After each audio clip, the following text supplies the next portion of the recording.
Lalaking gayo gireklamo sa usa ka banay sa Davao City human nasakpan nilang gipanamas-tamasan ang ilang binuhing iro. Ano ang detalye? Gikasakit sa usa ka banay nga taga barangay 13-B Davao City ang gisangputan silang binuhing iro. Human matud pa gilugo sa usa ka lalaki sa milabayng gabi. Human sa hitabo, nagluya na kuno ang ilang lalaking iro ug wala na sab kini gana mukaon.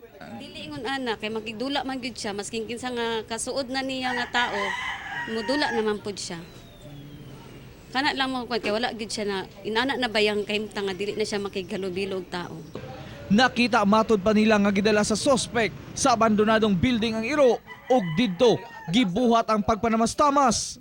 Among gisundan jud kayo. Kay pagbitbit niya na dito sa CR ba niya dito na nahubo na yung short ba. Dito nagiyod na niya. So kita inyo gihilabtan niya. Yung kita yun namo kay gipaslet yun namo dito. So gipadlong na niya siya. Pagtamin naman ay more na idugo siyang diri ba.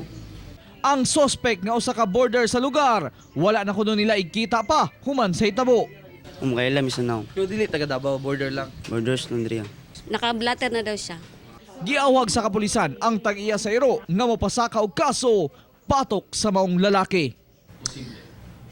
Pwede siya moatubang og katong violation niya sa Republic Act 8485 katong ano ni siya kaning the Animal Welfare Act of 1998. So pwede mapriso yun? Cruelty, pwede. Actually, mahulog siya dito sa cruelty. Kauban si Melchor Awing sa kamera, ako si Real Suroche para sa One Mindanao.